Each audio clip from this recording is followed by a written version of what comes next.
வணக்கம் கிப்டி. திருநெல்வேலி பாளையங்கோட்டை பேருந்து நிலையத்தில் இன்று காலை 8 மணிக்கு நடந்த இந்த விபத்து மிகப்பெரிய பரிதாபத்தை ஏற்படுத்தியுள்ளது. பாளையங்கோட்டை பேருந்து நிலையத்திற்குள் நுழையும் பஸ் ஆனது அங்கிருந்த கட்டிட தொழிலாளர் மேல் மோதி அவர் பஸ்ஸின் சக்கரத்திற்குள் விழுந்து பஸ் சக்கரம் அவர் மீது ஏறியதால் உடல் சிதைந்து பலியானார் கிப்டி. இது குறித்து விவரங்களை சேகரித்த போது தூத்துக்குடி மாவட்டம் திரேஸ்புரத்தை சேர்ந்தவர் 40 வயதான இசக்கிமுத்து. இவர் திருநெல்வேலியில் கட்டிட தொழிலாளியாக வேலை பார்த்து வந்தார். இதற்காக தினமும் தூத்துக்குடியில் இருந்து காலை பேருந்தில் வந்து பாளையங்கோட்டை பேருந்து நிலையத்தில் இறங்குவது வழக்கம்.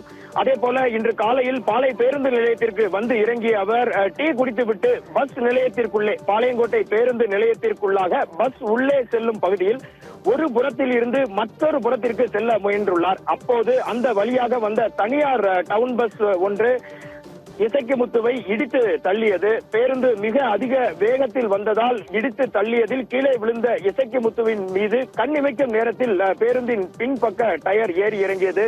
அந்த சிசிடிவி பதிவுகள் தற்போது வெளியாகியுள்ளது. எனினும் தொடர்ந்து அந்த பேருந்து நிற்காமல் அவர் பஸ் சக்கரத்தில் விழுந்தது தெரியாமல் சில அடி தூரம் நகர்ந்து விட்டது. உடனே அங்கு நின்று கொண்டிருந்த பயணிகள் அனைவரும் கூச்சலிடவே பேருந்தை டிரைவர் நிறுத்தியுள்ளார். இதில் பேருந்தின் பின்பக்க டயருக்கு அடியில் சிக்கிய நிலையில் இசக்கிமுத்து உடல் சிதைந்து சம்பவ இடத்திலேயே உயிரிழந்தார் கிப்டி. இதுகுறித்து தகவல் அறிந்த திருநெல்வேலி மாநகர போக்குவரத்து புலனாய்வு பிரிவு போலீசார் சம்பவ இடத்திற்கு உடனே விரைந்து வந்து அவரது உடலை மீட்டு பிரேத பரிசோதனைக்காக திருநெல்வேலி அரசு மருத்துவக் கல்லூரி மருத்துவமனைக்கு அனுப்பி வைத்துள்ளனர். இதுகுறித்து வழக்கு பதிவு செய்து தனியார் பேருந்து டிரைவரிடம் விசாரணை நடத்தி வருகின்றனர் கிப்டி. இதில் பார்த்தீர்கள் என்றால் சத்தியம் தொலைக்காட்சியில் பலமுறை பாளையங்கோட்டை பேருந்து நிலையத்தை குறித்து செய்திகள் வெளியிட்டு இருக்கிறோம். இந்த பேருந்து நிலையத்திற்கு உள்ளே வேகமாக வந்து திரும்பும் பஸ்களை கட்டுப்படுத்தக்கூடிய அளவில் அப்பகுதியில் வேகத்தடை எதுவுமே அமைக்கப்படவில்லை என்பது குறிப்பிடத்தக்கது.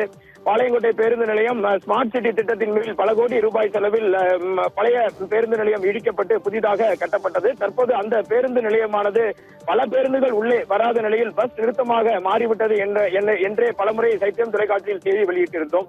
இந்த நிலையில் இந்த பஸ் நிலையத்திற்குள் பேருந்துகள் வருவதற்கு திருவனந்தபுரம் சாலை வழியாகவும் பஸ் வெளியேறும் வடக்கு ஹைகிரவுண்ட் ஆயுதப்படை சாலை இணையும் பகுதியிலும் எந்தவித வேகத்தடையும் அமைக்கப்படவில்லை என்பது குறிப்பிடத்தக்கது. இந்த வேகத்தடை இல்லாத காரணத்தினால் பேருந்துகள், குறிப்பாக தனியார் பேருந்துகள் மிகுந்த வேகத்துடன் திருநெல்வேலி பகுதியில் திரும்புகின்றன.